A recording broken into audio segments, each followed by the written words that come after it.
Anong gagawin mong joke kapag ka na-invite ka bilang international host?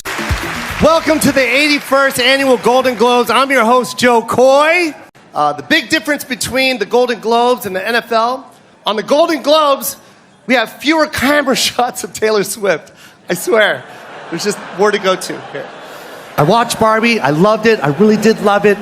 I don't want you guys to think that I'm a creep, but it was kind of weird being attracted to a plastic doll. It's just something about your eyes, Ryan. The key moment in Barbie is when she goes from perfect beauty to bad breath, cellulite, and flat feet. Straight to the point na ako, meron akong chismis na sagap mula sa Estados Unidos na nakuha ko mula sa katrabaho nung anak ng pinsan nung nanay ni Jokoy. Semi-confirmed to, no? Ang narrative lang niya is meron lang siyang 10 days preparation, na hindi niya napaghandaan masyado kaya sabi yung mga jokes niya. Pero hindi totoo lahat yun.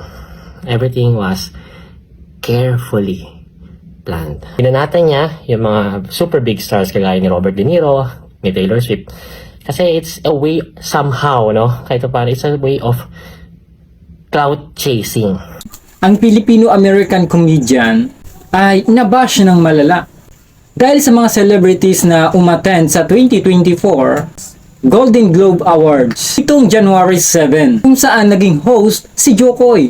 Imbis na matuwa, ang audience ay nabad trip pa. Halos lahat kasi ay nabad trip dahil sa ginawang joke ni Jokoy. Isa sa nakaka-offend na nagawang joke ni Jokoy ay ang American songwriter at singer na si Taylor Swift. Isang joke ni Jokoy sa Golden Globes ay ang paghahambing ng mga artista. Sinabi niyang ang malaking pagkakaiba sa pagitan ng Golden Globes at NFL ay ang mas kaunting mga camera shoots kay Taylor Swift sa Golden Globes. Sa reaksyon ni Taylor Swift, nananatili siyang walang reaksyon habang umiinom ng inumin. Sinabi ni Jokoy na ang joke na ito ay isang compliment para kay Taylor Swift. Isa pang joke niya ay tungkol sa pelikulang Barbie. Sinabi ni Jokoy na ang Barbie ay batay sa isang plastic na laruan na may malaking dibdib. Sinabi rin niya na mahalagang bahagi ng Barbie ay kapag ito ay nagiging mabaho ang hininga o may cellulite. Hindi nagustuhan ng mga audience ang mga joke na to ni Jokoy. Nang dahil naman sa nangyari ay nagalit si Rendon. Dahil nagdahilan si Jokoy na 10 days lang ang preparation at sinisi ang writer. Kaya nangyari ang lahat. Ayon kay Rendon, ang ni Jokoy at sobrang hina. Wala akong pake kung 10 days lang ang preparation mo. Tinanggap mo ang isang bagay, dapat panindigan mo. No excuses. Nagbigay din dito ng komento si Gretchen Hong. Hosts are always responsible for their scripts. Whether it's your own or not, at the end of the day, it's your face and career on the line. This such a huge stage in the wasted opportunity. Ngunit nitong nakaraan ay isiniwalat ni Zayan Gasa na sinadya yun ni Jokoy ayon sa kanyang unconfirmed source. Hi guys. So according sa ating nasagap, semi-confirmed to, no? Ito palang whole Golden Globe chuba-chuchu na to ay talagang pinlano ni Jokoy. Okay? Ang narrative lang niya is meron lang siyang 10 days preparation, na hindi niya napaghandaan masyado kaya sabi yung mga jokes niya. Pero hindi totoo lahat yun. Everything was carefully planned. Ano yung pinakaplano?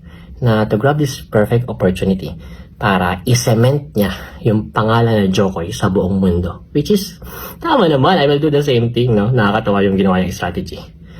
So, binanatan niya yung mga super big stars kagaya ni Robert De Niro, ni Taylor Swift. Kasi it's a way somehow, no? Kahit pa it's a way of clout chasing.